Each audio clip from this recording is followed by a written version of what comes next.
First of all, I want to say good morning to all of you great thinkers.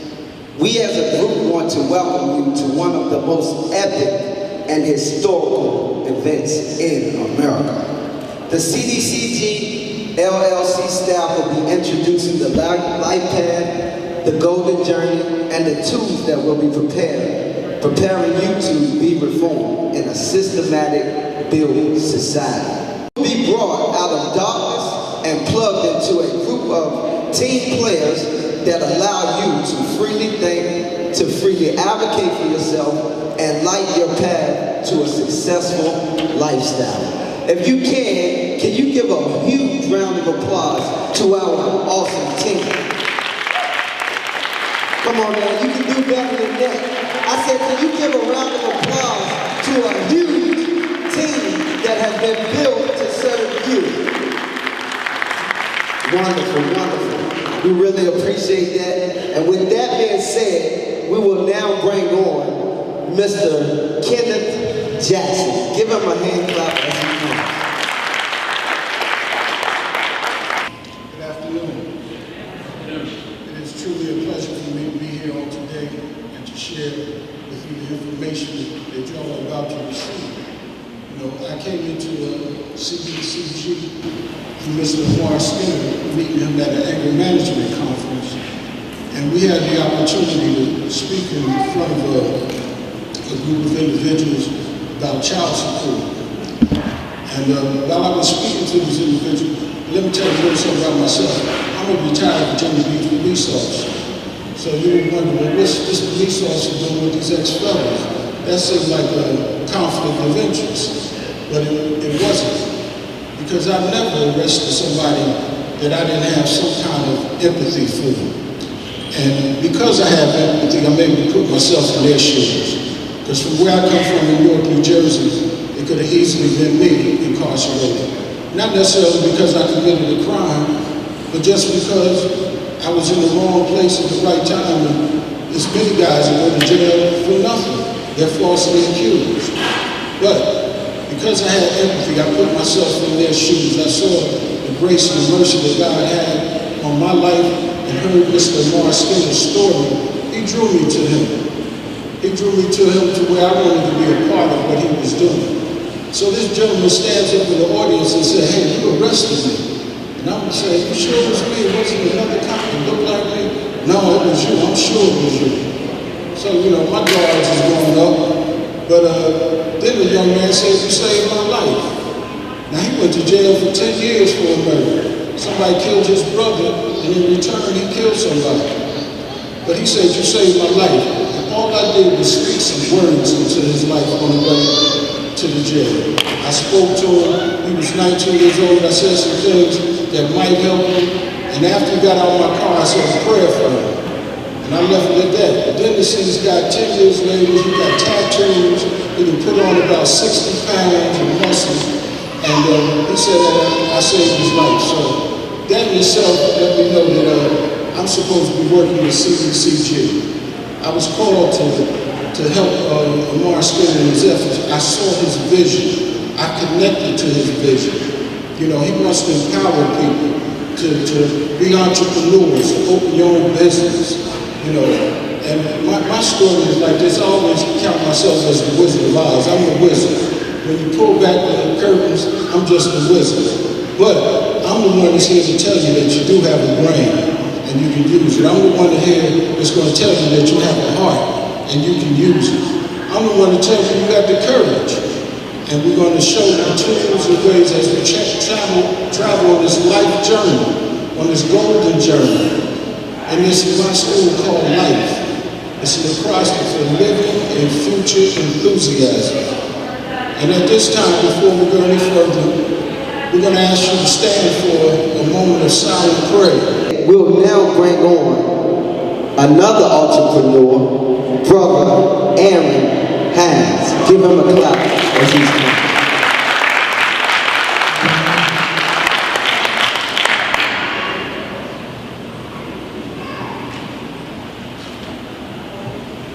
Greetings and thanks to all who came out today to support this event.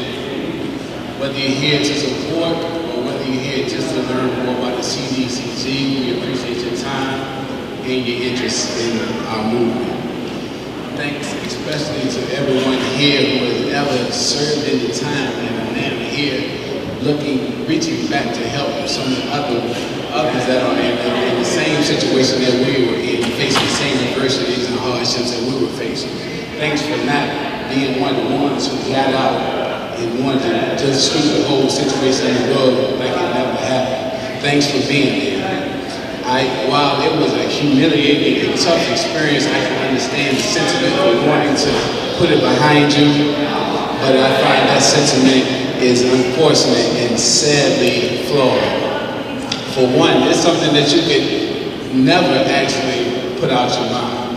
To have done any time in prison, incarceration in any type of way will stick with you, and it should. A lot of times we've done things that hurt people, you hurt yourself. So that's not something that you can just sweep under the rug. Secondly, while you're in prison, if you're doing the things that are conducive to growth and progress, then you will actually learn and pick up valuable lessons while you're there. You'll grow mentally, spiritually, and physically while you're there. And because you're there, that is a time when you want to reflect on your past decisions, bad decisions that led to your demise in prison. That's when you begin to devise plans to better your life and think outside the box of the conditioning you had. That's where you lay the foundations to become a better and much more stable, stronger you. That's the foundation you want to continue to try to build on instead of turning around, turn your back on them and abandoning them. Lastly, most of us here who were incarcerated, we utilize our time wisely. And while we built that foundation, we also built a network of people who have been assets. And we maintain those relationships, and as a result, we were able to come together and do this. This is a really big movement, and I'm proud to be here. I'm proud of the times that some of my brethren and I were in prison, and we dared to dream beyond what we were expected to do, and to see all that come to fruition. I'm proud and grateful to be here among you guys, and the conversations we had, we're actually here, and I'm grateful to God for that.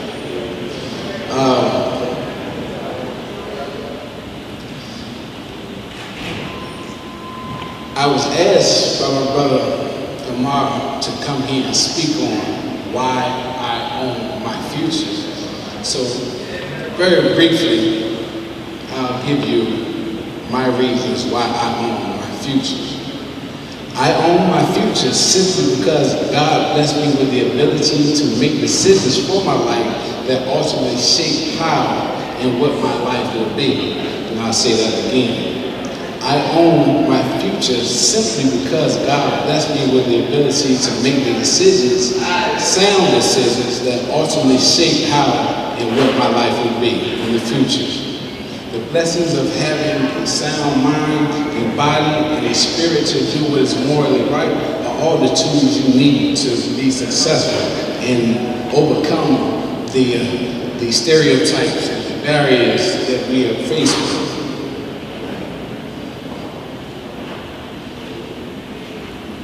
With that deeper understanding, you're able to tap into a divine wisdom and a deeper level of understanding. And with this understanding, our eyes are open to reevaluate and correct the antisocial behaviors we displayed that led up to our incarceration and correct them. It helps us to better navigate through the light path that the cdcg helps you to stay on. With this understanding, we are better able to break free from the effects of the societal conditioning that implies that we as ex-offenders don't deserve a second chance. We don't deserve to have equal treatment or equal opportunities to pursue life, liberty, and happiness. I own my own future because I recognize this is what we're up against. so I prepare accordingly. I know that in whatever I aspire to do, that I have to be that much better than my competitors who have never had the experience or the stigma of being incarcerated. And I practice my trade accordingly. I own my future because I'm not relying upon the establishment that has collectively discriminated and disenfranchised people like us. I own my future because if I won't, who will? Thank you.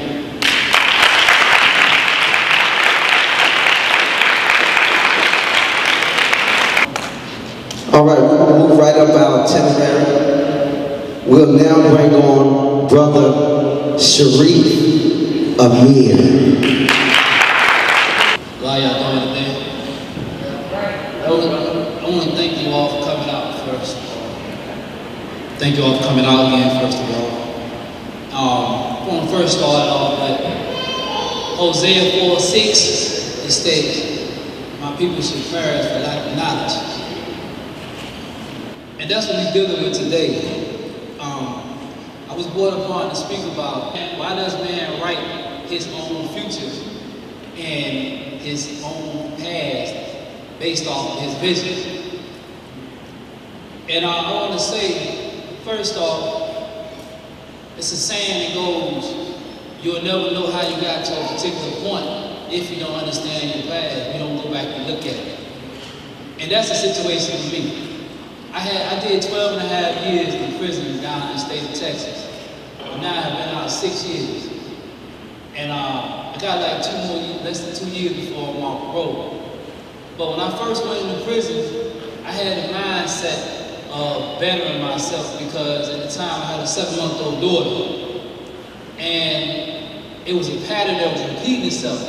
And that pattern was the fact that my father himself had been in and out of prison since 74.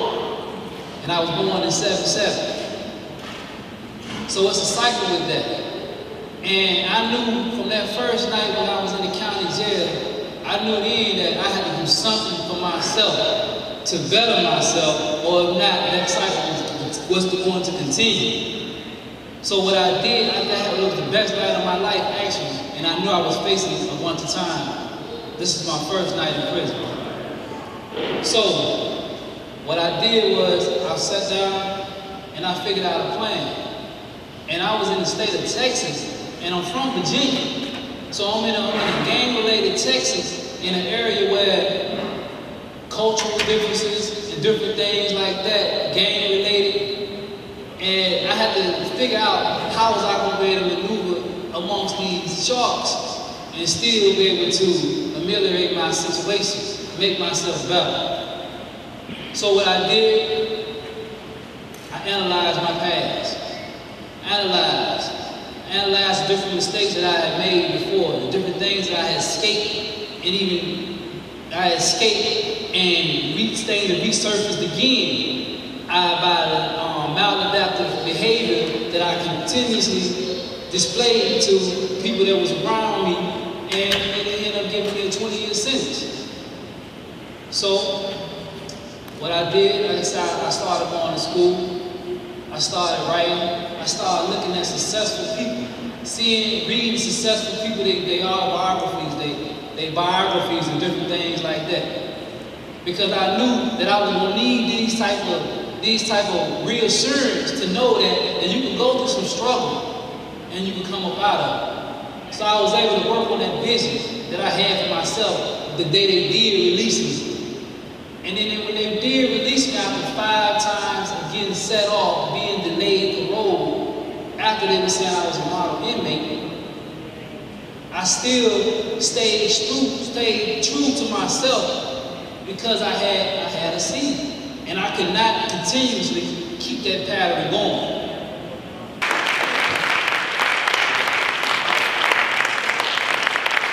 I'm gonna bring on another one of our coaches.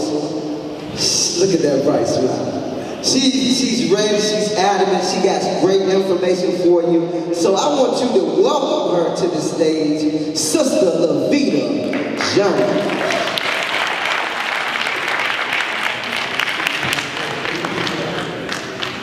Thank you. Thank you. How's everybody doing? We're going to pick up the energy up in here today. How is everybody doing? This is your life. This is your life. Y'all got to get excited about your life. You only have one life.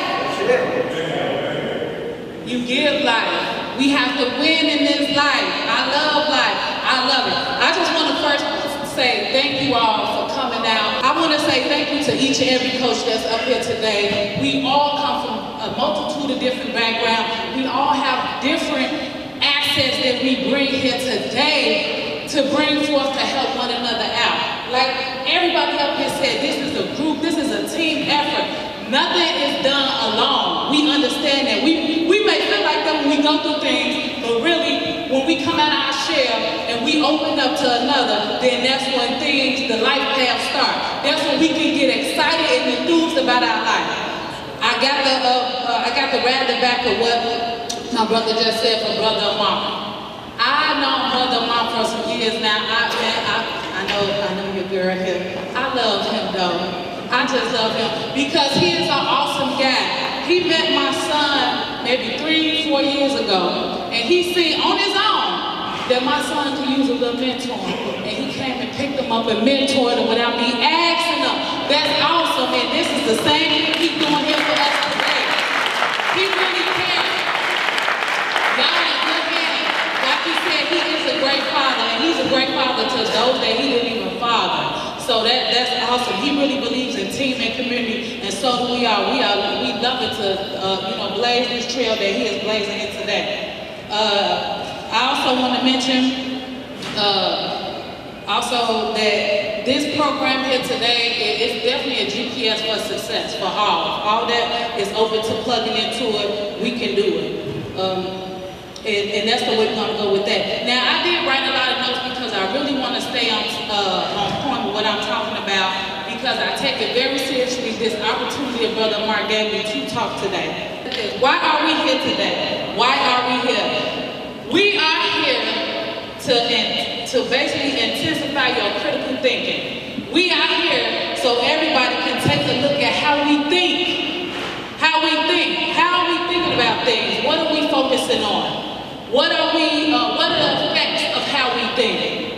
What are we exposed to? Because what we are exposed to over and over and over again conditions our brain. And once our brain is conditioned, we either reproduce a productive result or a non-productive result. And that is different for everybody. That's not going to be the same for everybody. That's different. So what is this $1 million question here today? What are we focusing on? So I'm going to read specifically. I'm going to read real quick the topic that Brother Mark asked me to speak on. It is titled, Environmental Circumstances That Influence the Focus of People Who Aren't Labeled Criminals to Commit Crime. So I'm going to sum that up. What does that mean? That means that how do we end up committing a crime or breaking the law if we did not plan to? When we do not wake up in the morning and say, I'm going to jail today. Sometimes we might, but most of the time we don't say that. We might end up doing something that we later regret. We call that regrettable behavior, right? How do we get to that point though? How is that the point? What circumstances lead us into that? And that's what I want to talk about today. So really, what is influencing that behavior? What is influencing that behavior? It's the focus. We got to think about what are we focusing on. So I'm going to do a quick activity just to show us how we focus. How when you tell your brain what to do, it doesn't. Right? When you tell it what to do, it doesn't. Whether you on, which is conscious, or whether it's what we might call off, which is autopilot or subconscious. Either way, we're going to get it done. So let's do a quick activity. Okay, I want y'all to take 5 seconds and look around the room and tell me how many purple shirts are in the room. Real quick. 5, 4, 3, 2, 1. Okay. Y'all got it? Y'all got the number? Okay. How many black shirts in here? See? Now let me tell you something right here. It don't mean didn't exist, right? It's only saying because you did not tell your brain to focus on that, it didn't exist. Or you were oblivious, you didn't see it, it missed you, it slipped you, right? In the hood, we call it, you got caught slipping. You got caught slipping, right? But you did. It's just you didn't tell your brain to focus on that. And there's plenty black shirts in the room, but if I say how many purple, y'all know how many purple, right? But you probably had to think about how many black. So that's just what it is. It's just to show you how sharp your brain is once you give it a direction. It's like a GPS. It does and goes where you tell it. So what do we do here? We help you focus. All of us was in a situation at one point where our focus was off. We weren't focusing on the right things. And then we took a look. Some of us went to jail. So, like we say, all of our backgrounds are diverse. Now this is a great topic for me because I was able to go in, out of jail a little bit, get out, and I never had the charges stick. My charges never really stuck. I fought them to the point that I learned the law, and I started fighting my own cases in court. You hear me? I started fighting my own cases in court because there's no law that says you cannot study law. So I study law and I use it to my advantage. So what I'm saying is, I started to get my focus in perspective, and it really helped me. Now, I'm gonna talk about something because I have a background in financial services and psychology that you're gonna hear some things. You heard some terms like empirical evidence, and you heard things like that, right? So we're gonna talk more about that today. So now I'm gonna have y'all look at my right hand. On my right hand, we're gonna say this are assets. What is an asset? An asset in financial terms is anything that makes money. So it's a productive, it's a producing thing, it's a good thing, right? Now in my left hand, what is a liability? It's anything that costs money, it takes away money, it's a minus to your bank account. So we're gonna apply this to our life. What are we doing that's an asset, or what are we doing that's a liability? And we have to look at that in terms of our behavior. So really when we focus, or we can say, let's say a person that's wealthy to build wealth, literally, when I sit down and help somebody put a plan together for their wealth strategy or to get out of debt, I say, let's look at your liabilities so we can make sure that your assets double the liability, right? So if something ever happens to you, your assets can continue living, you can continue living at the standard you're living without a big interruption. And that is the same with human behavior. Our behaviors will be either assets or liabilities to our bottom line. And bottom line means, at the end of the day, what's in your bank account? At the end of the day, how your assets performing. So when we look at that in our life, we got to say, at the end of the day, what are our behaviors bringing us? And we're talking about coaching. We're talking about coaching. Let's just look at this, because sometimes people be like, I don't need no coach, I don't need no mentor. Okay, great. Let me ask y'all this. I'm going to throw out terms that I know y'all familiar with. Oprah. Is everybody familiar with Oprah? Y'all familiar with Oprah? Okay. Do y'all think Oprah got a coach, like a public speaking coach or a TV angle coach or just somebody that helped her be at her best? Do y'all think Oprah got a coach? Yes. Will we agree Oprah at the top of her game? Yes. And she still got a coach and she at the top of her game? Say it again. That's why she's at the top of her game. She's exactly right. That's why she's at the top of her game. Now today, we are a result of everything we learn. So if you are open to learning, if you are open to knowing that there's more things that you can learn and get yourself better and those around you, we are more than willing to help you today. And like I said, I'm so thankful that y'all came out. And I'm very excited to meet every one of y'all. Thank y'all so much.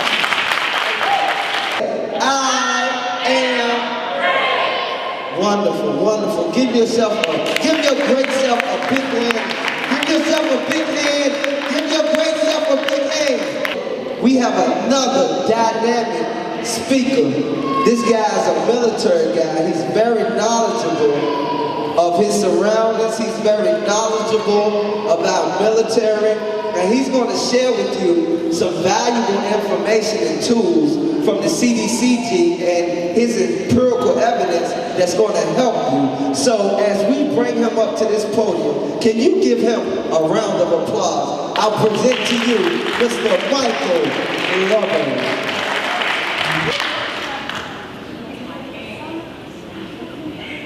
Peace, everyone. Wow. Just stole some of my fire. I was with the I Am, and we got that in early, so that's great. First of all, I'd like to welcome everyone here. cdcg LLC would like to take the opportunity to welcome all of you kings and queens here who realize that things have to get better now and for the future. My colleagues and I have every intention of sharing with you the empirical evidence of our experience in order to enlighten your inner self to the strength and the wisdom that it possesses. Critical thinking has and will always stand at the forefront of a healthy, robust village. We challenge all of you to make it part of your family, your community, and our country's priorities of life from this day forward. I am. Anybody just say it again? I just love to hear people say, I am. I am. I am. I am. I will. I will. I will. I will. In spite of. In spite of. Thank you very much. A little bit about me. Brother Mar kind of enlightened me to something that I wasn't aware of. I'm a modest type person. I really don't like to talk about myself a lot. But he shared with me that the vision that, and I thought back to when I was a child sitting in the seats like some of you are right now. And it was those people that inspired me. So I'm saying, why would I be selfish not to share some of this empirical evidence with you guys out here today? I am a piece. Go ahead, baby. Say it again. I am. Great.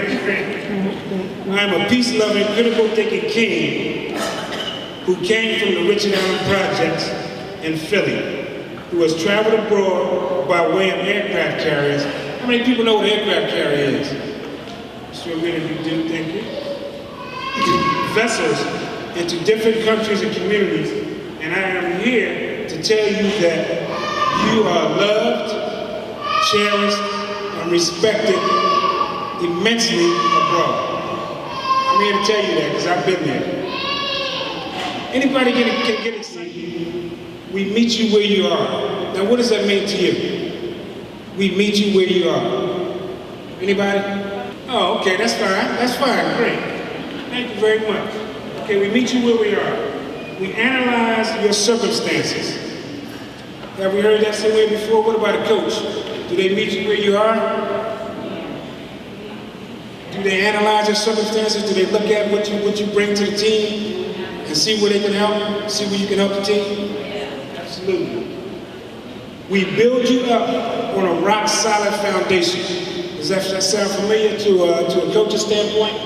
Kind of build you up from where you are, build on top of your skills, build on top of what you already bring to the team, and just rise that up to higher heights.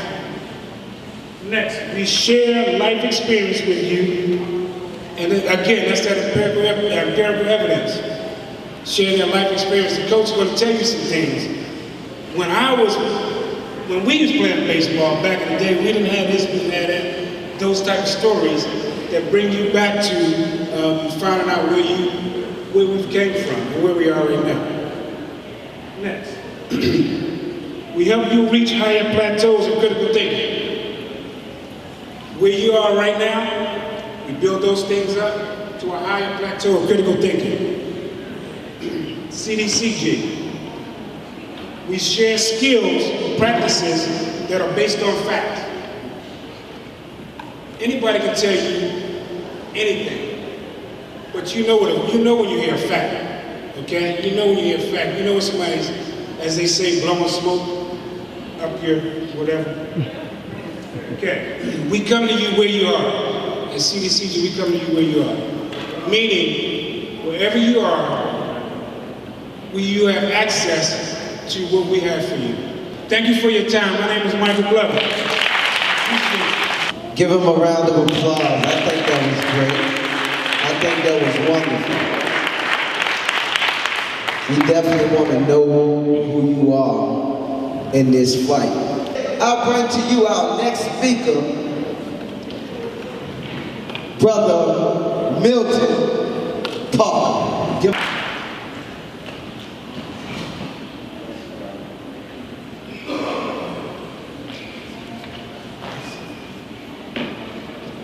How's everybody doing today? Very good. Can everybody hear me well?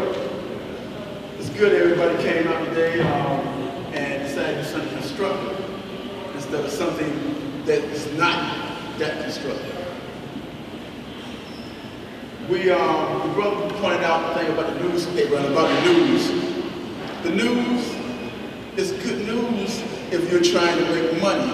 You see, this society was based upon capitalism, upon making money.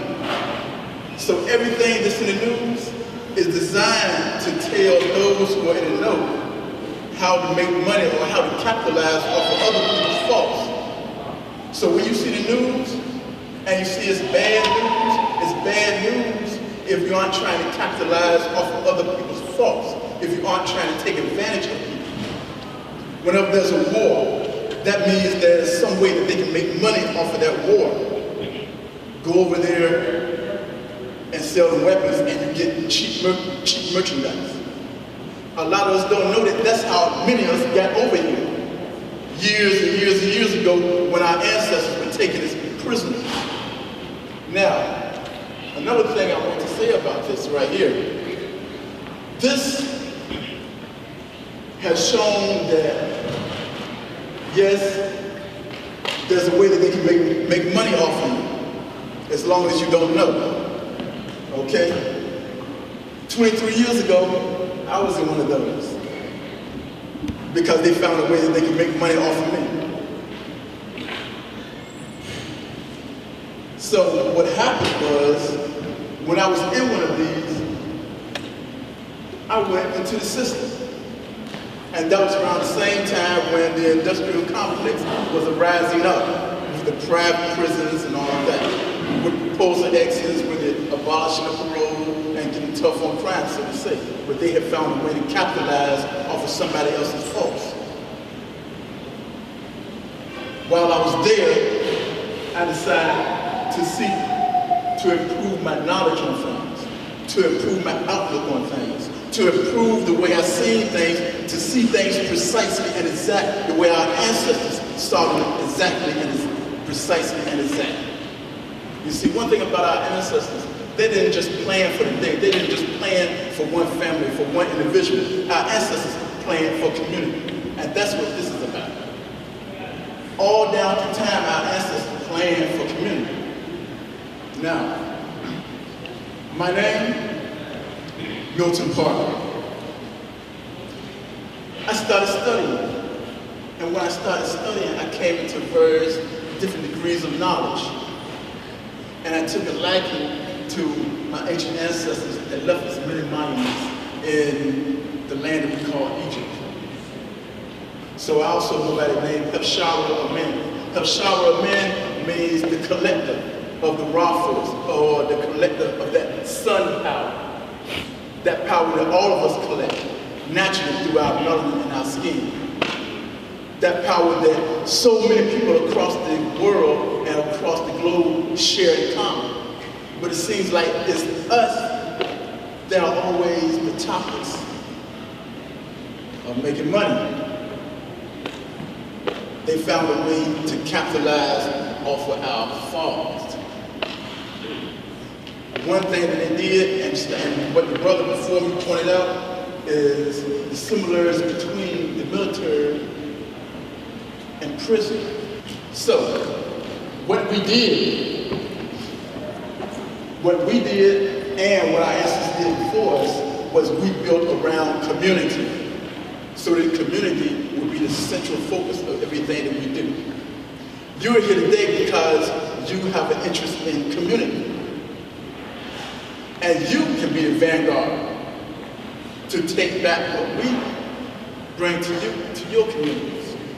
You see, our ancestors, back in the ancient times, the reason why they built in stone, built monumental structures, was so that the prodigy, the children would know greatness. They didn't build 50-foot statues so that they would be forgotten. 50-foot statues that look just like all of you. You see, they did that so that you would know the greatness that lies within you. The greatness within you, so that you would know self. They wrote on the wall, man, know that self. You have to have knowledge of self and kind so that you can know how to form and how to form the future of the youth. So that they'll have knowledge of self and kind and take pride in the community. Great knowledge, man. I will now bring on my brother from another mother, but couldn't be no type. Brother Self-Allah. Give him a hand clap of praise. Peace. I'm glad to see all y'all out here tonight. I mean today. It's a beautiful event. But first and foremost, I'm gonna give you a brief introduction to me in regards to me even coming to this point in my life as being a certified developing coach. At the age of 17, I was sentenced to 88 years in prison. Everything suspended except for 37,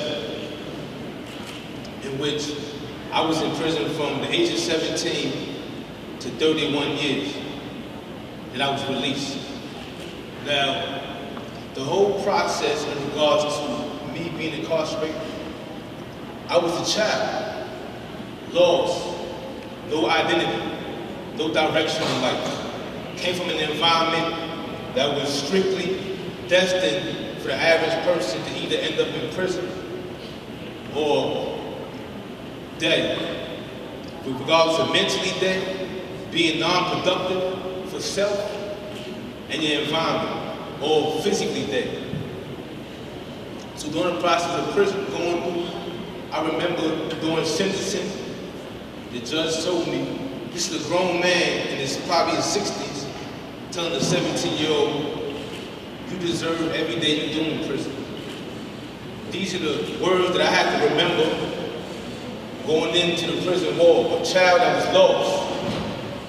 This is one of the things I had to remember going into prison. But the main thing that his words couldn't defeat me unless I allowed it.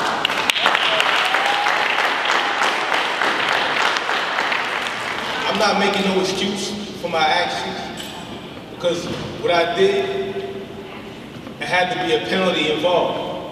I understood that. But the thing was, I had a release date. So either two things I could do, either become productive or fall victim by accepting the reality that he tried to place in front of me that I deserve every day in doing prison. We don't understand that prison is not a place for natural men. You're surrounded by men all day, which is a form of birth control, not being able to produce. A lot of men enter this environment, never really make it out in regards to being productive. So either two things are gonna happen to you. You either gonna become a better person or a worse person. But the responsibility is on you. So what I had to do was become responsible of my life, because I am the diameter of my existence. So either I'm gonna take control or somebody else gonna take control for me, and they determine what path I should take. So this, through evidence, experience, I choose to develop myself in regards to first and foremost, knowing who I am.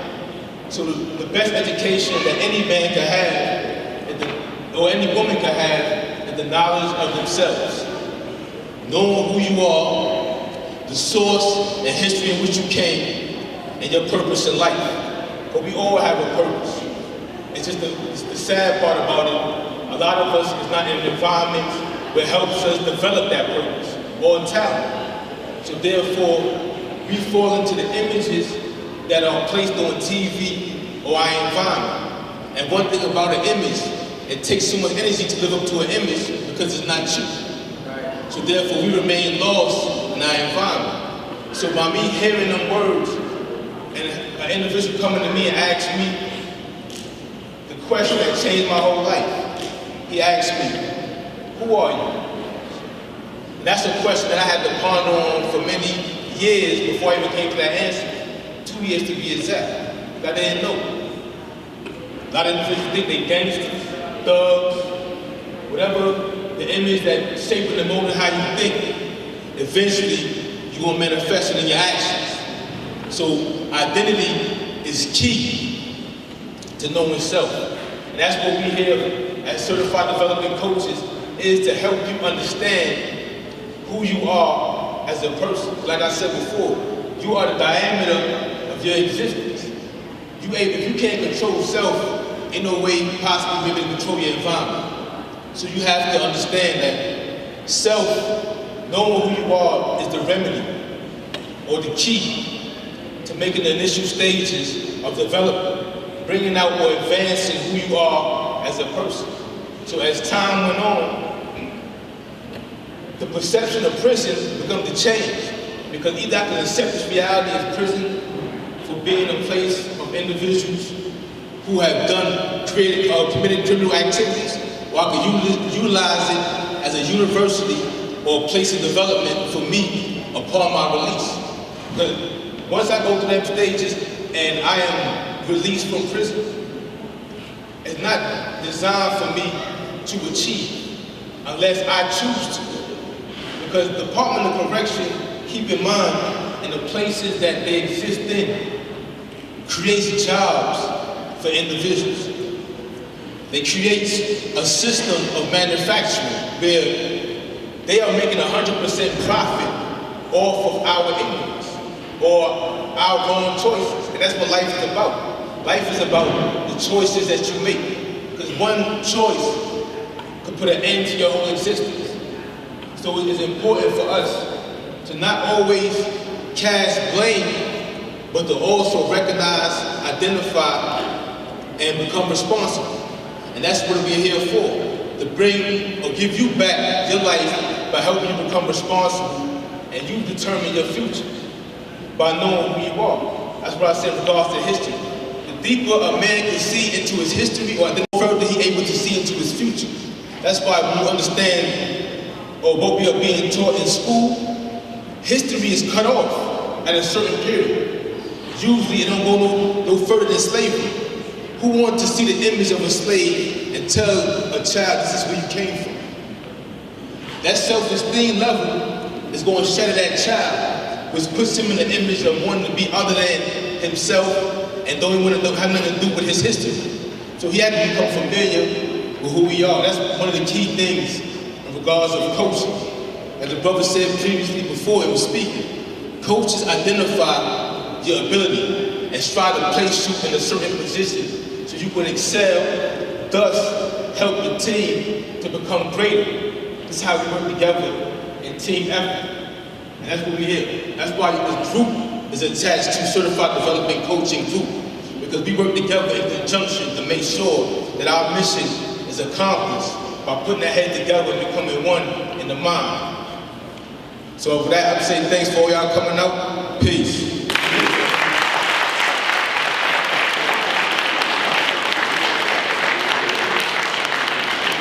Was that good? I think that was very good. Without further ado, I'll bring to you Miss Katrina Lassiter. Give her a hand. Good afternoon, everyone. You're going to have to talk back to me because I'm talking to you. Okay? Who am I? He said Katrina Lassiter. That was my name given to me by my grandma. Name claimed from grandma. But Katrina Lassiter has another name given to her by the spiritual mother, also known as Kanahet Tet Nima, which means the vital genius and strength of and courage of the soul that roars. I don't know how I got that, but that's who she said I was. Someone said that's who I am. That someone is the community doctor, Mr. Amar Skinner. I want to hear a round of applause for him.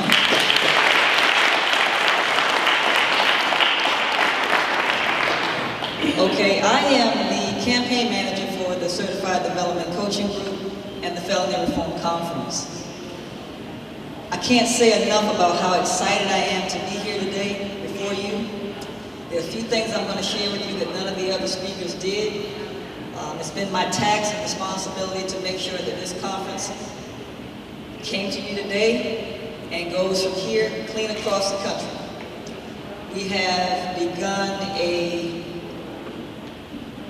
following, okay, that spans from New York City to Washington State to Philadelphia, Arizona. We're taking this coast to coast, folks. This is our launch. This is our first stop here in Richmond, Virginia. Give yourselves a round of applause.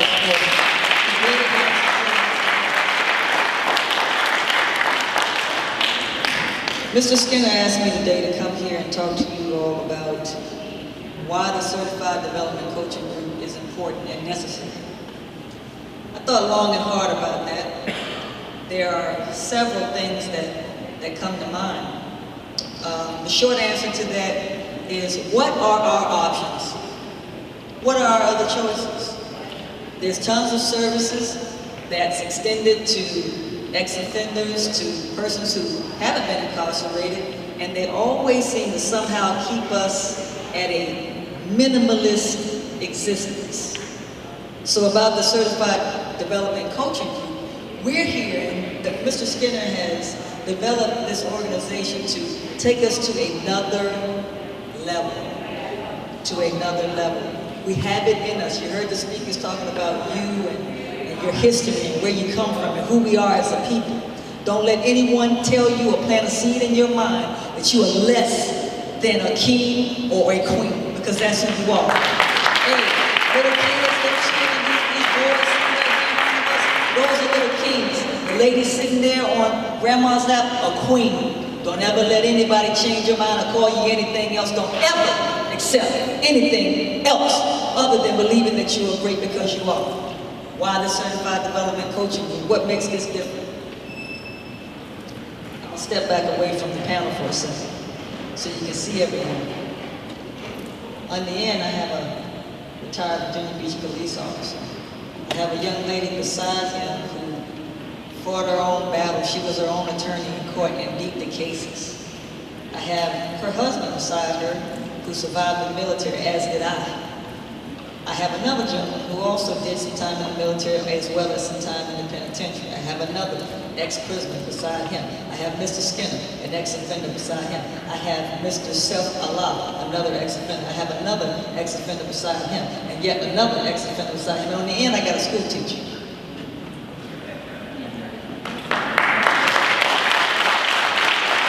That makes up my team, y'all. That makes up my team. You heard from them, although you don't really realize how extraordinary these people really are. Mr. Skinner in particular, this curriculums that he developed that we talked about here on the stage, he developed them in prison behind bars, under duress, okay?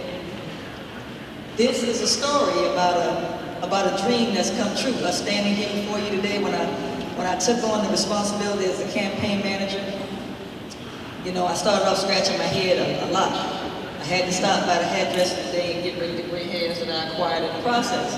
Okay, it's been a task. It's been a task, but one that has been well worth it. I'm not going to be much longer except to say this. Our communities are suffering, that's no news. Okay, and different organizations from government to privately owned organizations have put things together for us to quote-unquote help us. The difference that the Certified Development Coaching Group offers is your coach coaches you to become a coach. And that coach stays in your life path indefinitely. That means your coach never leaves you. Your coach is always a part of your life, always coaching, always a part of your experience. You are a part of that coach's experience as well.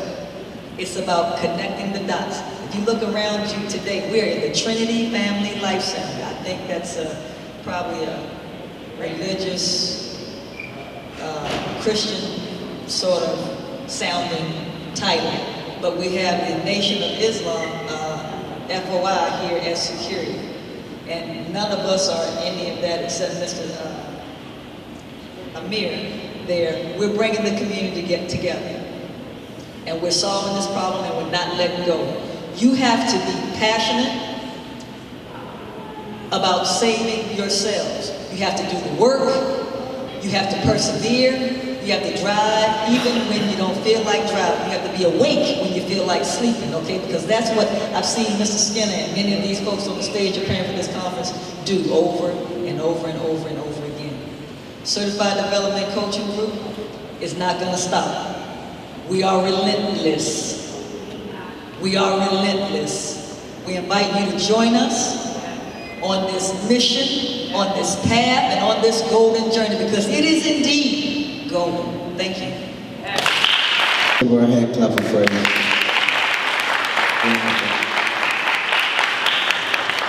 We'll now move along.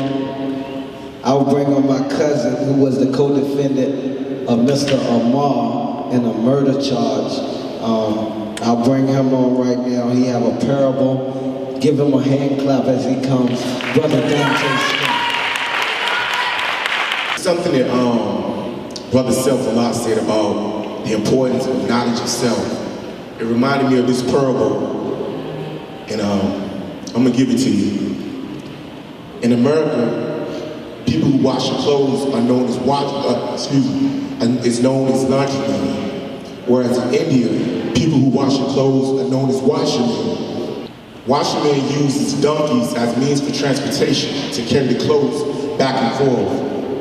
And one day, this washerman goes into the forest and he comes across a lion's cub. He knew what a lion was, but he never seen a lion's cub. So he took it home with him to live amongst the donkeys, which was the majority.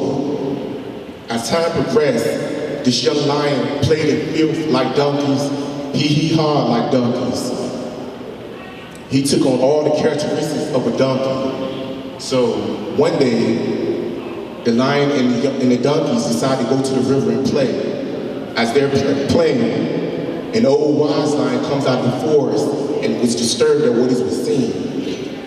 So he asked the young lion, "What are you doing?" The young lion said, "I'm playing with my brothers. What does it look like I'm doing?" So the old wise lion said, "Look into the reflection of that river. Who looks more to be like your brother, me or them?" So at this, the young lion was enlightened. So the old wise lion said, "Stop hee-hawing like a jackass and roar like a lion, for you are the king of the jungle." Peace. What we all been waiting for, can I get you to stand to your feet? I want to present to some and introduce to many my brother, my birth brother, come out the same womb, the community doctor himself. Can we give it up for Mr. Amar Yusuf Skinner?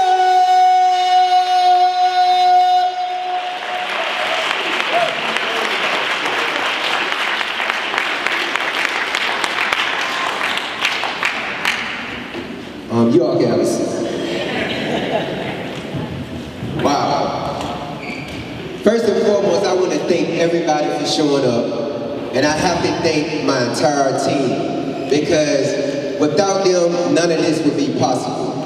I always tell people the most strongest word in the Certified Development Coaching Group LLC is the word group. It's the shortest spelled word, but it's the most powerful word. Because I really don't care about your certifications. Your certifications to me is your experience. So it doesn't mean much to me. My brother, he spoke on something earlier about we could have just got out of prison and said, "I'm going for mines." Well, guess what? That's exactly what I said before I left prison. I'm going for mines. Mines, not M-I-N-E, M-I-N-D-S. But the first mine I had to go for was my own, because I understood it had been taken from me on so many levels. And I knew that coming back in society, I was going to be challenged to keep that corrected so that I don't fall victim to the same things that I was victimized to due to what I didn't know. See, the problem with this whole society is we have failed to recognize the healing powers of the mind. The mind has been neglected. I view mind neglect as being worse than child neglect, because child neglect starts with a neglected mind, a neglected mentality, a mentality that's taught to ignore the things that's necessary to move a person forward. There are mega influences in this world that cause these dynamics. It goes from mind control to biochemical control, meaning you feed off of energy that's really not energy. Constructive is energy that destructs. And sometimes destruction is necessary. For instance, a battered mind, it needs to be reformed. It needs to be improved. There's a lot of things that's called education that's really programming. I go into the first chapter of the new book that I'm releasing. It's called Reforming the Thoughts of a Criminal Mind. That first chapter, it defines something I call ICD. And I call it ICD for short. It means incorrect conceptualization damage. And I want to explain to you briefly what incorrect conceptualization damage is.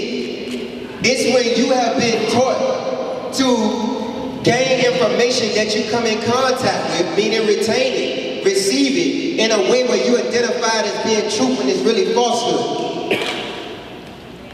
If you can identify the difference between what information is good for you and what's bad, then you're lost. And you're gonna be manipulated in a realm where it's all about money.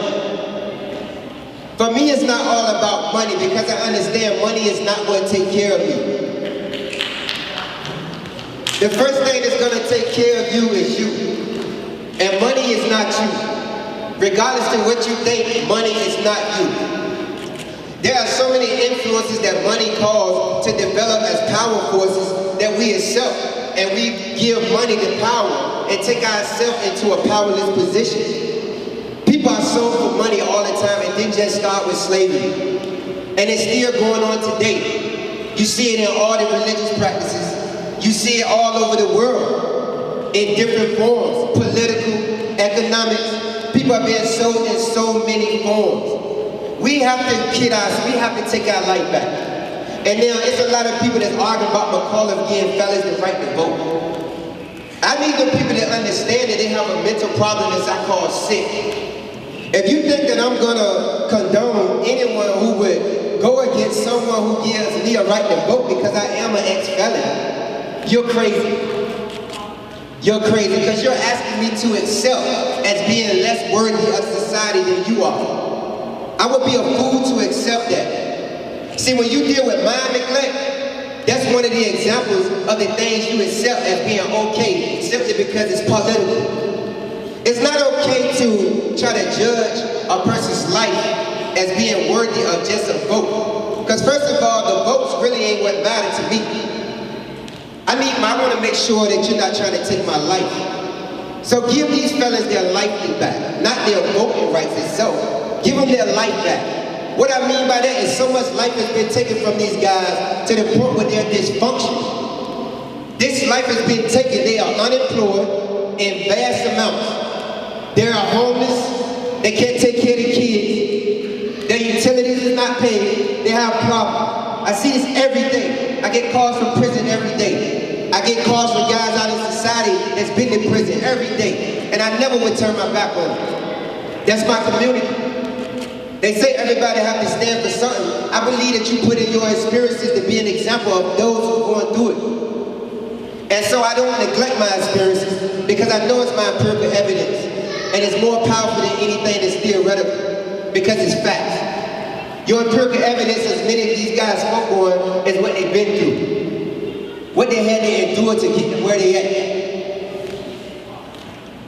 And getting to where they at wasn't an easy process. How do I know? Because I watched some of them from the teenage years on up. Me and my brother Self, we met in prison. I was a teenager when I went to prison. I was 19 years old. In the process of being convicted at 19 years old, I was offered a plea bargain for 58 years. I didn't neglect my mind that much. I knew better than not to accept that. If you're gonna take 58 years from me, go and take my life. You see, when you ain't scared to die and you ain't scared of jail, it ain't nothing society can do with you. It's nothing they can do with you. Fear is a deadly ingredient that's in your heart. And it's embedded due to the systemized thinking that caused you to fear.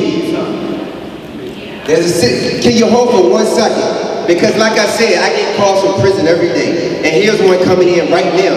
And I don't never hang up on these people. I don't believe in that. To accept this call, press 0. To refuse. This is every day for me. And is subject to monitoring and recording. Thank you for using GTL. Peace, brother. I'm on stage speaking, man. You got some things you want to say to these people? Yes, sir. Go ahead and say it, man. This is your chance for the word to hear you. This brother been in prison 26 years. Dad, I can't hear you. Your daughter said she can't hear you. My daughter can't hear me. She can hear you now. Just speak up. She can hear me now? I can hear you, Dad. She said, I can hear you, I Dad. love you. Okay. I love you. He said he loved you. She said she loved you too. You can speak.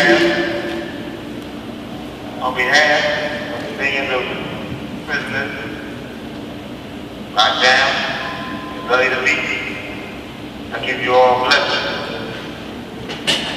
Before I begin, please let me welcome everyone to my life path for a chance to experience my golden journey of knowledge, experience, and education.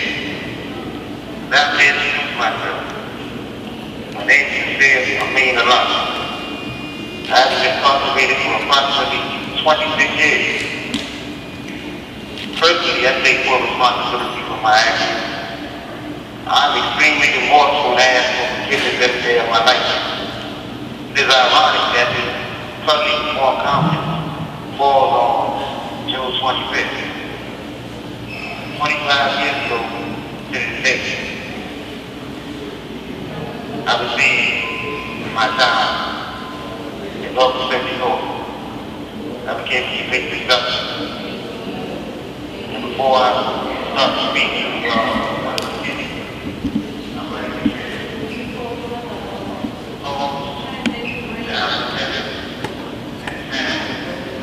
and my family. Something small time, very important. Once you go down, you can tell about the business. Man, I taking back. He also brings education. I've been living now for 16 years. And I'm fortunate that the brothers that mobilized in addition to some to this wonderful time have been in my heart. Brother Paul Kennedy, a beautiful soul, beautiful man.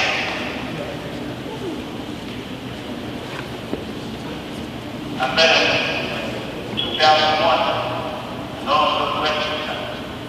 One of the other things, he's still living, Lil Flaw. He's one of my mentors. Dr. Rock is one of my brothers.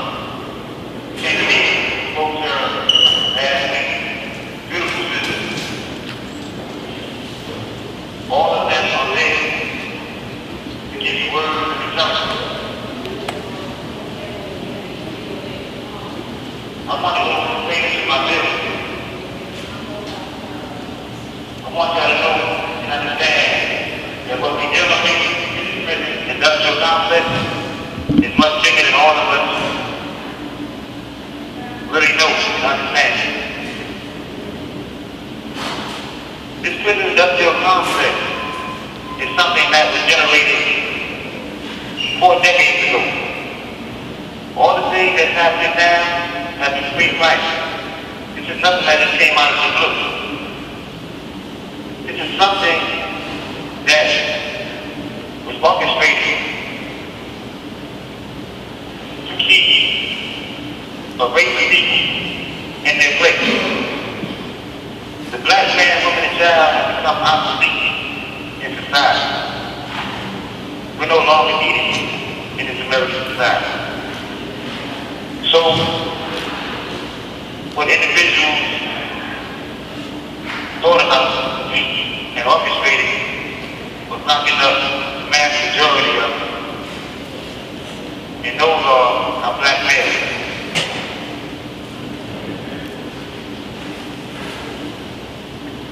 There is economic exploitation going on inside these prisons.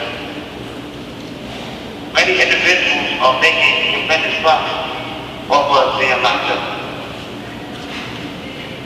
Each and every day,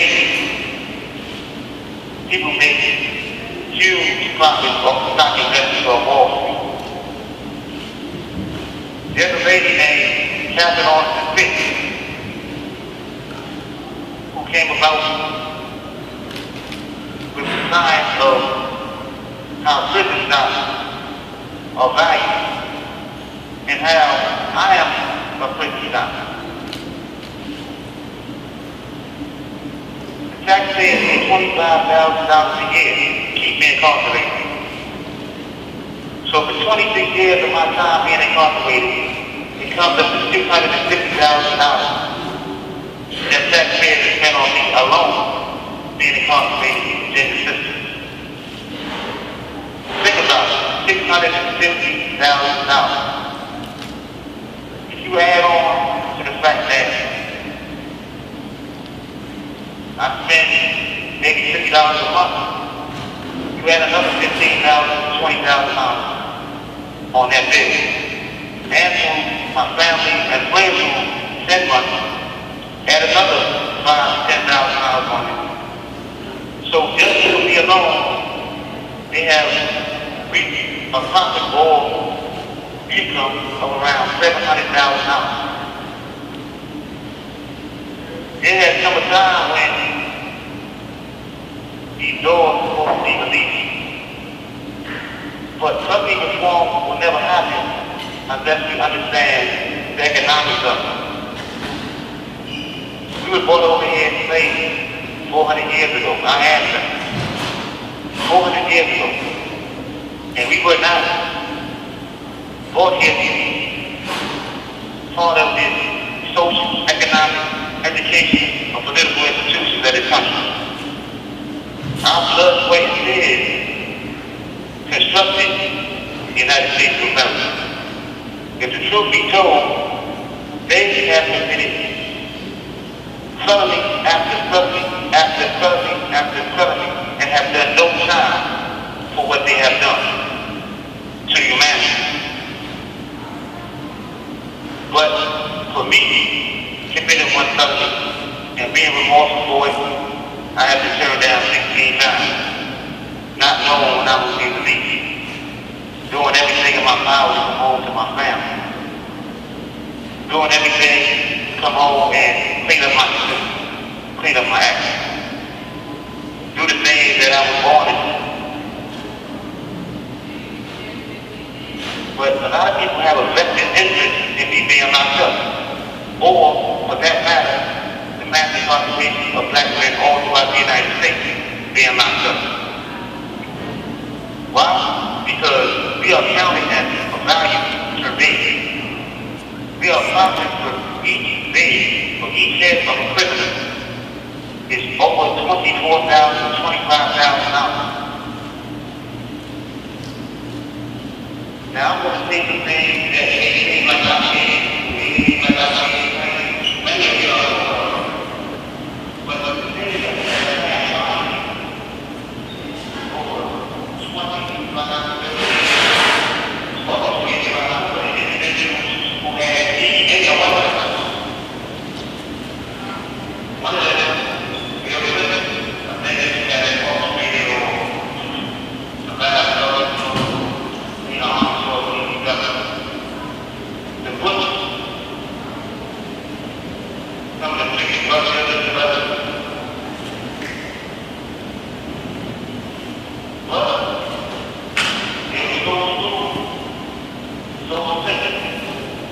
successful, that we allow them because of our ignorance and not coming together as one people. Not even related to comfort, but one mindset to go against all the negative things that they have placed upon us. In 2010, Dr. Nancy on the Bank wrote as really a color construction to survive the Rand created onslaught, which she called playing tricky and benign neglect. New drug therapists first have on and they cocaine from back to medical and massively harmfully to our children. This followed by both victims and raising substance and law and order policies, the increasing militarization of the domestic police forces and the filling of private for-profit jails with nonviolent remedies. Big youth as industries with drugs, policing, and prison. Drugs leading to crime, crime leading to increased spending on crime prevention, militarization of local police forces, and more larger jails as another profit center for Wall Street. In 1995, the U.S. Congress authorized $10 billion for a program for the violence and incarceration to incentive action. So they can get taken and incentive to keep us locked up. The states were given a right to keep us locked up for 85% of our time. So it's contradicting everything in violence, in God.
Incarcerated in these jails and prisons all throughout the United States and all throughout the world. But we have to uproot this system. If we don't uproot this system, then felony reform is not possible. We have to have our children and all those individuals on Facebook, as my mother, Ms. Brooke Cage, as she said, we have to get them to start speaking on things that matter, not gossip. We're getting on Facebook and speaking on thinking outside the box. I'm gonna give you a few books that I recommend. One of the books is called AIDS, Opium, Diamonds, and Empire by Dr. Nancy Turner Bank. This is a must-read for anyone who wants to take this to a new level and opening their mind to what's actually going on. Another book to get is called Drugging America by Rocky Smith. In Drugging America, he breaks down all of the operations that the CIA had incorporated and bringing drugs into the United States, Southeast Asia, and then cocaine coming from Latin America. It is orchestrated and it is substantiated from various circles, FBI, DEA, CIA agents. All this is documented. You have to really start thinking outside of the box. Critical thinking is important when you're dealing with this physics-industrial complex and all of the variables that go along with it, all of the parameters that go along with it. I've been here 26 years, and I'm ready to come out and do my part. But y'all have to do y'all part in society. Because these young guys are coming in here with no thought and understanding of what they're dealing with. They're taking on things and identifying themselves with things that they're not. They're wearing masks. They're being led to the slaughter. They have no understanding of their true worth and their true value for what they are on this planet. And individuals is giving them all the ammunition to actually decimate their own community, decimate their own family, and decimate themselves. A wicked black man is a dangerous black man inside these prisons. They're extremely dangerous because it is their motive to fulfill and maximize their profits by making sure all these beds is filled to capacity. Right now, I'm in St. Bride's Correctional Center. St. Bride's Correctional Center. St. Bride's Correctional Center was made from the grant from the Boy Chief's money. I used to be on Lawrenceville Correctional Center, which was a private prison. I was a stock, I was a hot commodity, just like our ancestors were. Chat-shell problem. The mindset of this system never changed, just the method that they utilize. Put the water over our eyes. It was said in 1967. It was said in 1967 that there will not be a large concentration of blacks in any major city in the United States. They made sure that no black unity would resolve by dealing with a program for spatial deconcentration. They had to limit our political power, our power economically, and our power base to come together. At that particular time, even before that, it was a program called the FBI Counterintelligence Program called Tulsa. I'm quite sure a lot of individuals heard of it.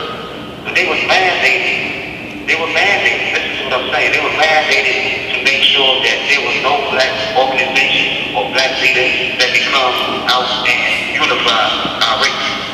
Not for any disruptive means, but constructive means. They didn't want us to unify whatsoever. That's why Martin Luther King was gunned down. He was assassinated by the government, not by one's own voice. That's why Malcolm X was killed. That's why some of our leaders y'all may not never have heard of was killed. They were just to neutralize our leaders. They did not want us to have any empowerment in this country. And it still reigns true today. No empowerment, no unity. No one to give them the right information so they can clear their thoughts to become the gods that they were born to be, and the goddesses that they were born to be, the king they were born to be, the queen they were born to be. I have two grandchildren, two wonderful grandchildren, but my daughter Khadijah. And right now, everything is well for them, but they are designed to come into play too. Again, we are obsolete in society. They industrialized the community, went into a new aspect of technology. So they took all of these manufacturing factories and sent them overseas for profit. And right now, Africa is a place where they're now industrialized. They're going to take over Africa again, invest Africa, while they continue to destabilize us in the United States. Y'all have to understand the global connection of things. You got to stop thinking locally. All the things that happen on a multiple aspect of form. You have to connect the dots by again critically thinking. It's the government. You have 12 minutes remaining. That's my lady right there.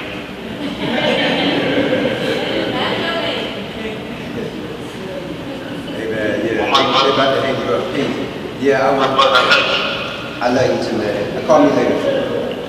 Everyone in that audience, they got to stand up. Let them hear you in Chicago, Atlanta, Houston, New York, Tulsa.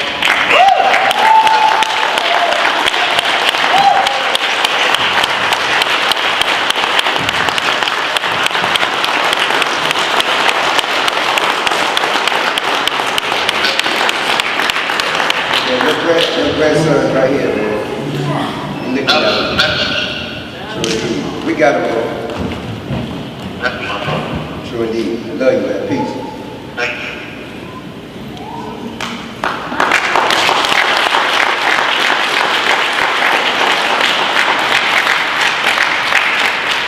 Those are some tough calls, straight up. Because when you know that you got brothers in that system like that really have no business in there, it's just pathetic. The crime that they committed can't be changed. But if someone can change themselves in the mix of something that's really not designed to rehabilitate, you have to respect that person's ability to lead society. He has no business in there at this point. I'm not going to say timeout wasn't necessary for him, for me, for any of these guys on this stage. But what I do know is every felon in this world fell victim to something that was systemized and put together in order to keep a certain people in power and keep a certain people disempowered. A lot of people don't like to talk about these subjects, but that's too bad. I can't give you nothing but the truth. I don't know nothing else to do for you. I don't like liars. So I can't give you nothing but the truth because I like myself. Now, the one thing I want to say before I leave this stage that we in, I want to say this because we have to understand this. What is drama? Drama is an emotional series of events. And what does drama create? It creates attitude. Chaos. What is the result of your attitude? Your behavior. The way you behave is the result. You can't wage war on the individual people if you're not going to wage war on the system that actually creates the mentalities and produces the criminal mind. A criminal mind is manufactured because no child is born with a criminal mind. They are born with an innocent slate. However, they have the most impressionable minds in the world. They record everything by the second. They go into different trances, mediumistic trances. They record, their brain just record all the details. It's different from you as an adult. You have a lot of stuff going on in your life that keeps you from paying close attention like they do. And then when it's destroying their natural ability to think, you have to understand what it's doing. It's causing them not to think. Drama creates attitude, and attitude creates behavior. It's facts. This is not theory, it's facts. He spoke on private prisons. But see, one thing you know you need to understand, them guys that's in this jail down here, I'm gonna say where I'm from, in Tidewater Regional Jail. My best friend, I just had to send him a lot of money recently because he was in this situation. Guess what? He was paying $3 a day for staying in somebody's jail. That's a problem. If you can build an institution where I can pay $3 a day to have a bed, then you can keep me from being homeless in society at $4 a day. So what's wrong with that picture? It's a problem. But I'm not here to dwell on problems because I meditate and I motivate myself off of providing solutions.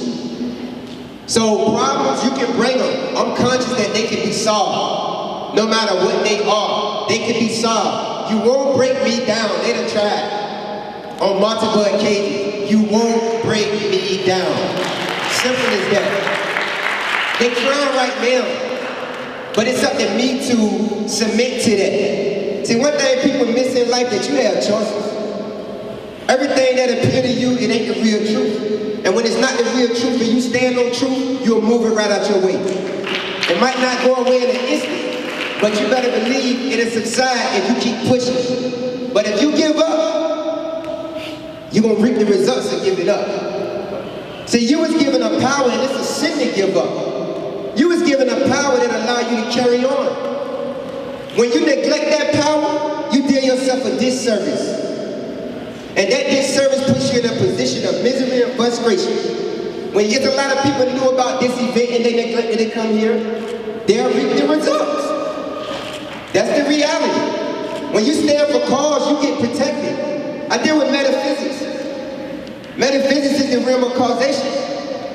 You would be protected when you stand for a cause. Simple as that. Love penetrates all level where it would never revisit you again out of fear itself. You think that it's not conscious? That negative energy running through society, it's very aware of who it is on the levels of what it's doing. However, we gotta understand there's some miseducated people and they don't know who they are. Yet their ego allows them to believe there's something that they're not. I speak on the ego state a lot because you gotta respond correctly because they're out of their minds. They're out of their minds. They just can't respond correctly. I deal with situations that's very dear and close to me. And I stay away from these people because I understand they're out of their minds. Especially when they know how I am. I'm not gonna let you do anything to me. And I'm laughing, but I'm serious. You're not gonna do anything to me. There's gonna be some consequences for that. However, I bring peace first before anything because I know what it does. Peace and love, that's what it is. That's our first law. You know, that's what everybody's seeking for when they wake up in the morning. But you can have peace on your mind. When that media start feeding stuff to your nucleus accumbens, which is a part of your brain they call the reward circuit, that they've mastered how to feed in order to make you respond, your peace get interrupted real quick. When the amygdala part of your brain gets hijacked because you're controlled by your emotions due to having a false image of self, you can't control yourself a lot of times because you don't have the correct image about who you are. Your vision determines how far you go, where you go. So vision suspended, you go anywhere and don't know where you're going. End up somewhere you didn't know you was going. She said it, the Vita, your mind, the GPS. cdcg, GPS. This golden life journey is serious. That's right, it's the light path. It's the light path because I refuse to be on the death path. So we put you on a light path and everybody we approach them with the ability and the means to educate them and to receive education from them based on what they got to give. Because we open to the truth.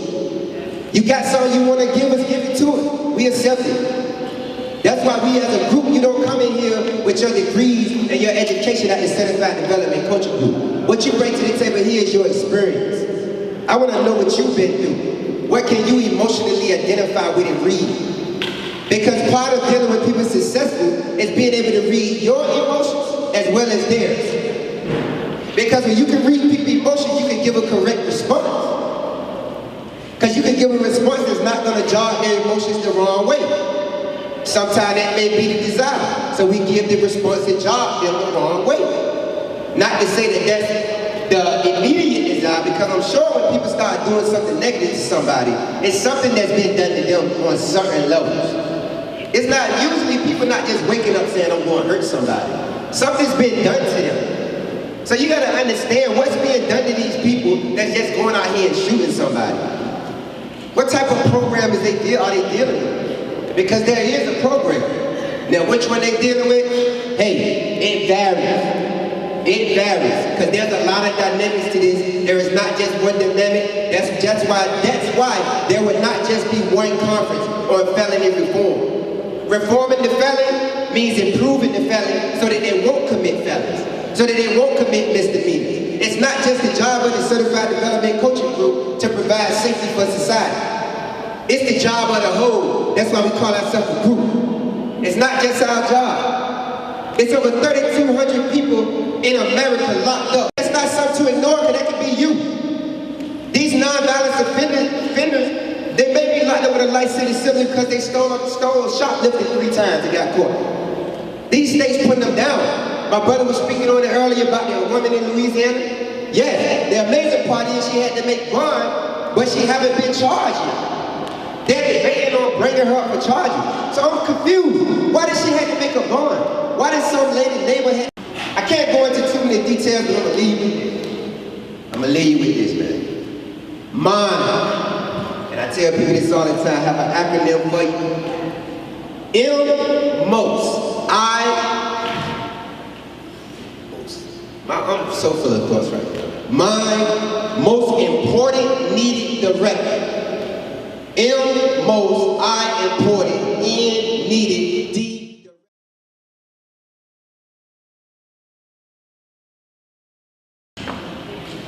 Good afternoon, brothers and sisters. I'd just like to say there's no amount of applause that I can give any of you that would justify, what you guys would have done. It's incredible. I'm just happy.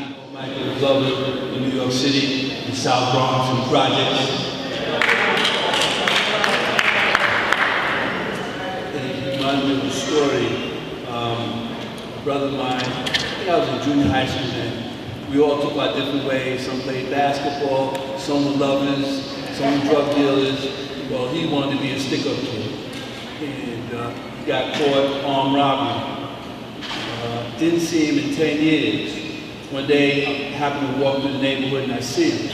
I run up to him, and braces and crying. How you doing, man? He says, I'm all right, I'm all right. I said, well, what are you going to do now? He says, well, I learned plumbing, while I was inside. I said, well, that's great. So you're going to get a job? He says, yeah, tomorrow I'm going to go downtown, and they gave me this address and I'm going to go. A week later, I run into him. How you doing, man? I'm still trying. It didn't work out that time, but they gave me another place to go. About 3 weeks later, I run into him.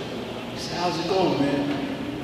He says, man, I can't handle it. I want to go back in.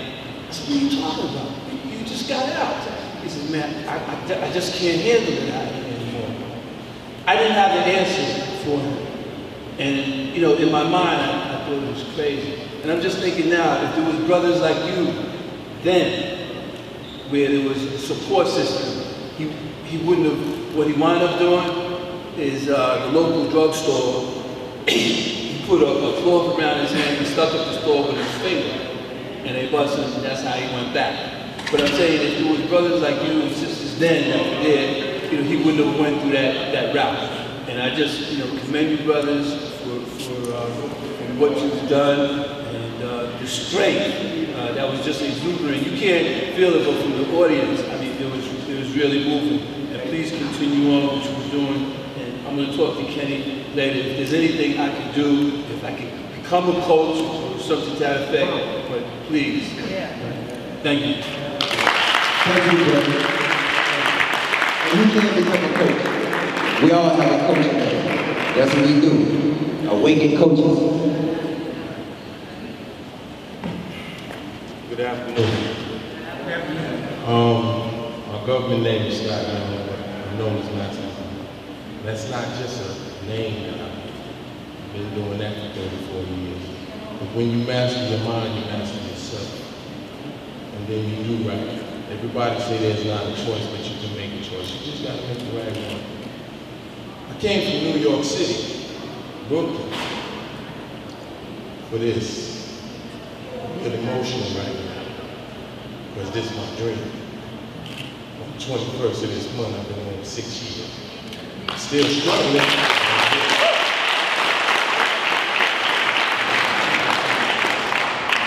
I would argue with my fiance because she feels that I'm living a dream that ain't a dream. But she don't understand because she hasn't been there. People that haven't been there don't know what we've been through. There's people that never made it to where we are right now.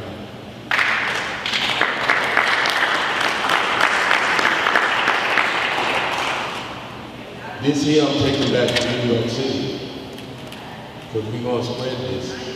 People don't know it's in Dallas, it's in Texas, it's in Miami, it's all over the world, because this is what's needed. People can say what they want to say, but whenever there was a major calamity or something in the world that needed to be fixed, it always came out the penitentiary.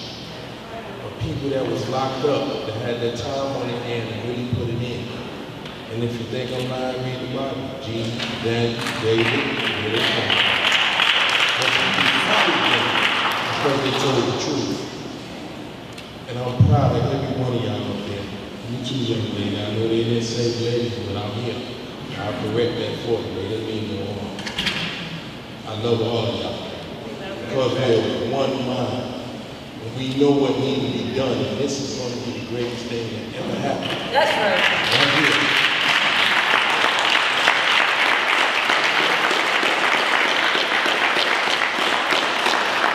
And I'm honored that you even accept me to be part of this.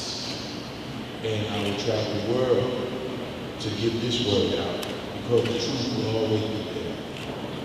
And I'm going to leave y'all with this. I had a brother named God. Shall I read to him? He used to give me the 5 P's. Proper preparation prevents poor performance. If you're properly prepared, you won't poor perform.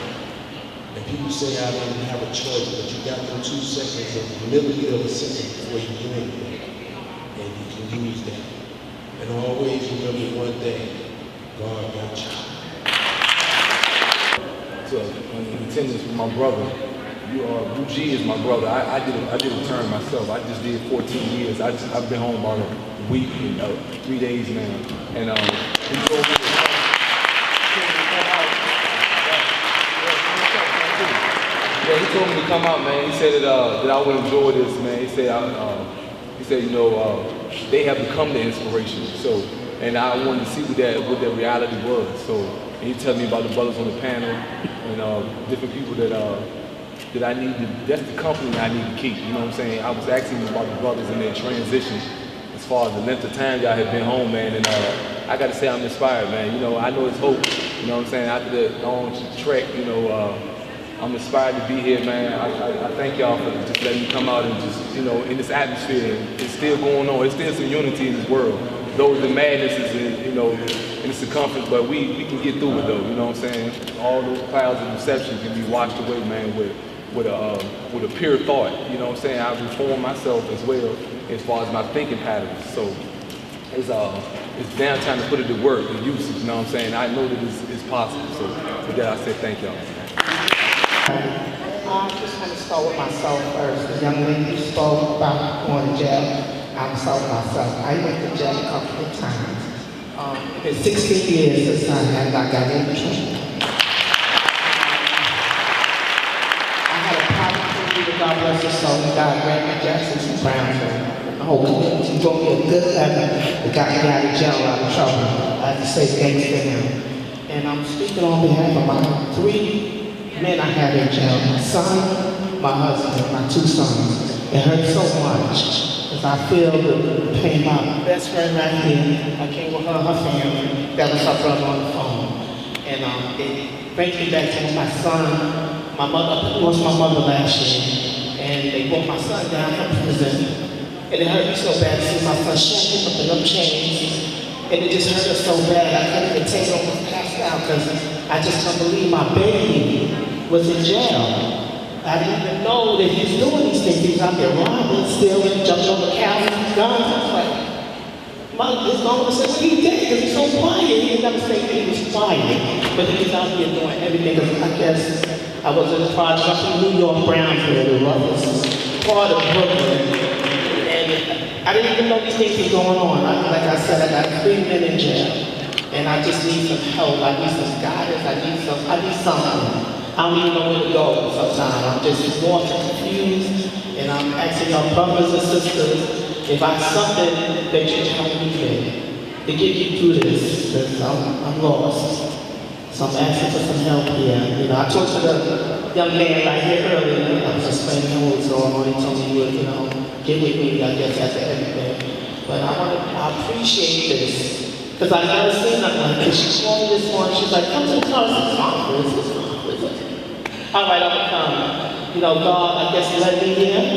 And I just want to say I really thank y'all, and I really appreciate it, because this is something that we really need. I say thank you. I didn't catch your name. Vicky. Vicky. Okay, Miss Vicky, you need help? That's what we're here for. This is not just a conference that is without solutions. We have a committee that we're establishing in the Richmond, Virginia area. Every area we go to, we're establishing these committees. We're establishing a Lifeline committee, and we're establishing the Lifeline Committee is a crisis line that you can actually call. An ex-felon that's home can call it, a normal civilian can call it. It was designed to keep people from committing crimes in times where they feel that they're just under distress. So that they can call someone who's been through that can actually relate to them. I advise that you pick up one of those cards with that information on it. And if you're interested in these committees, the Safe House Committee, which is a committee that's designed to provide safe houses across America, so that people that's in homeless situations won't commit crime to try to get shelter. So they'll have somewhere to fall back on momentarily until they establish some form of independency to move forward on their own. However, with the mentality of giving back to the system that we use to develop. We have more things going on in different areas, but we're establishing a base here in Richmond. So just sign up, leave your information, and we'll be in contact with you. Welcome to the Light Path, even though you ain't even signed that stuff yet. You here with it. Okay. On behalf of my brother Sincere, like he said, he's been locked up 26 years. I myself been home 5 years.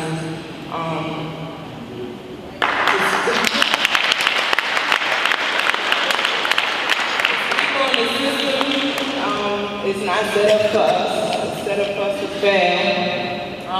But when I came home, it was a program that helped me.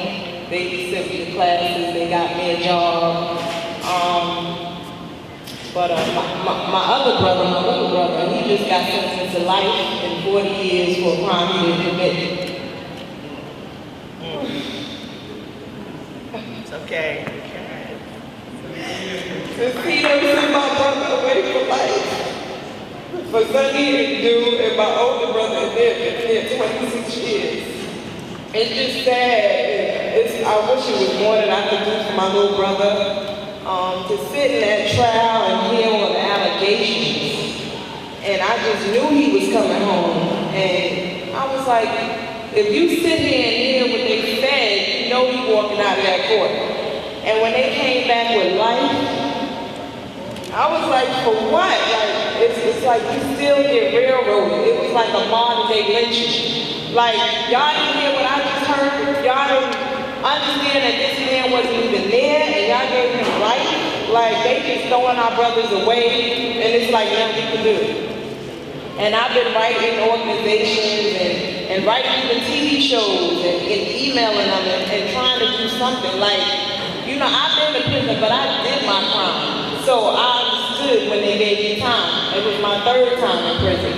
So I know I had to sit down. But to sit down for such a good dude, and all these men, even my ex-boyfriend did 17 years for such a good dude. It's like all these innocent men in jail, and I wish it was something that we can do and come together for the innocent men that are in prison, innocent women that are in prison, and something that we can do to help them, like programs or I don't know, something we can come up with and try to work on that. That's something that I want to do.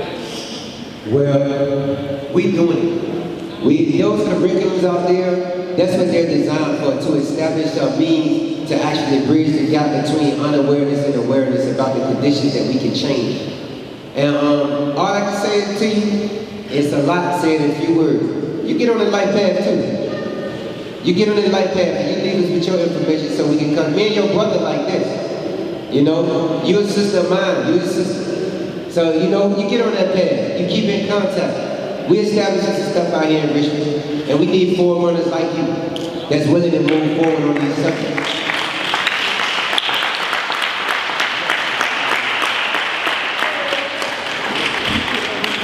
How y'all doing this afternoon? My name is Luke Brock Wilson, also known as Lord Understanding True Master of Law. You made a statement saying that do you control your mind? But could you stress the importance of how to eat to live? Because knowing and understanding we take on the characteristics of these animals we eat. Okay, we're nearing time, but I'm gonna build on that real fast. Basically, food for the entire being starts with what you inject into your intellect. A lot of people miss the fact that if you're not injecting correct knowledge into your mind, then you're gonna be subject to foods that biochemically destroy you. When you get your mind right, you'll get your food on your table right. But it starts with the mind. When you know better, you do better. You know what to put in your body based on what you investigate about nutrition. You know, so it's a lot of foods I can tell people about that actually helps stimulate the body to move in a more energetic form and think more positively. Because you're right, there are physical foods that biochemically interrupt correct thinking. There are foods that shut down your brain and don't allow your brain to produce certain things because your emotions goes out of control because of the chemicals in the foods and the way they're produced. See, these different foods don't only change the physical structure, like you see young girls running around here 12 years old, they look like they 19. It don't only do that to the body, it does something to the thinking. And see, when you start understanding that, you start eating better. You'll place a salad on your plate instead of a steak all the time. Because you'll understand that when you place a steak on your plate, it's going to take 72 hours at the minimum to break that down. So your body going to use energy to work. Versus you just eating a salad or some fruit that goes straight to your small intestines. That large steak going to sit in your large intestines for a long time and take time to digest. And in the process of that time digesting is taking energy from you. So yeah, that's a long conversation, bro. But that's good you brought that out, Pete.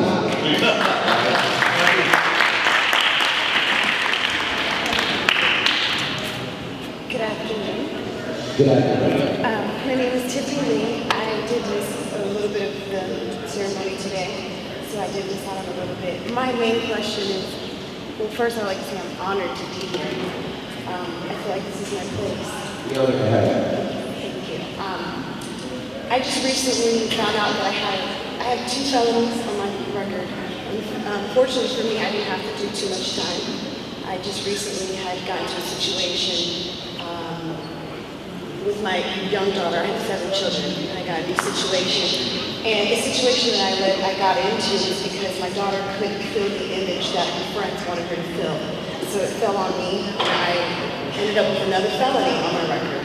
Luckily for me, I would research everything. My mother always taught us to make sure you research everything. Don't ever let them pull the wool over your eyes. I did that. I was able to beat both my charges. But I just found out it is still part of my record. It still shows up that I have 3 felonies. I just really want to just kind of get to know what I can do to help, so I can help other young women as like myself in the community, to help educate them and show them the things that they need so they can prevent their children and themselves from ending up in incarceration.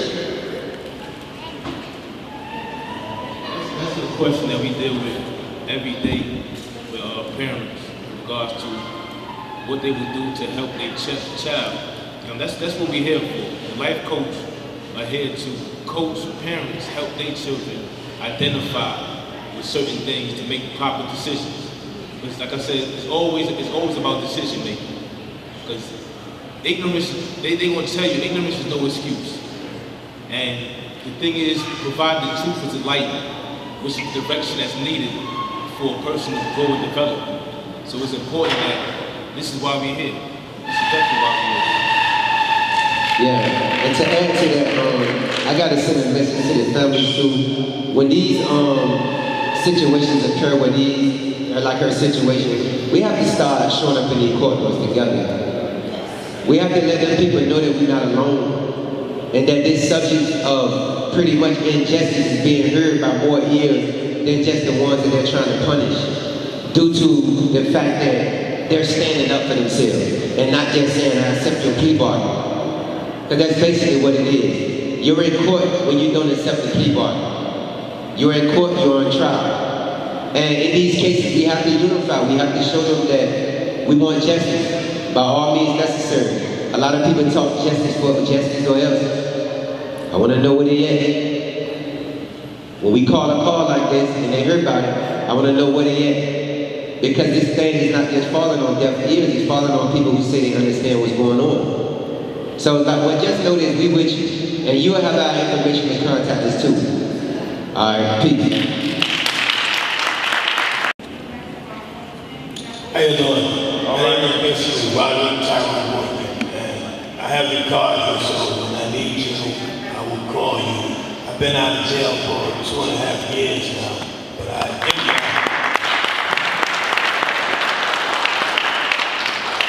did my time in Orlando, Florida, and I've been here for 6 months from when I was in Orlando. My desire is to stay positive with myself and try and not try. I will get me a job because I know I need something to keep my mind stimulated. So I'm basically out there Monday morning trying to look for a job. My question is, if I have no felonies here, my felonies are there. So when I fill out the application, do I put down, yes, I have felonies? Because my felonies in Florida, not Virginia. So I don't know if I should check it, yes, because they're there or not. But I thank you therefore to speaking that you did. I thank you because I did fill out voter registration. So now I know I can vote. So that I appreciate because I wasn't doing it. But I came to do, I did that. But I do thank everybody for helping me. And I have your card. If I need to talk to somebody, I have it in Christ. I will call y'all. So I say, thank y'all and God bless. You're welcome, bro. Checking that box saying that you're a felon. I'm gonna tell you like this, man. I don't agree. I cannot agree with a system that want me to put myself in a box and say I'm a felon. I'm not a felon. I'm more than a felon. So don't check the box. Let them do their research. You're more than a felon. See, a lot of times when we get into that image, it starts to weigh on us in a way that we don't even see it. And it's weighing on our consciousness, it's weighing on our energy, and we're accepting it, and it's murdering our potential and ability to go out there and actually be productive. So don't accept it, man. You're more than a felon. When we create jobs without applications that says, are you a felon? The time gets short, so I guess now we're gonna have to close out. I appreciate everybody for coming. I love y'all. You should follow this because some major things is coming out of this, and I mean some major things. This ain't over. Peace.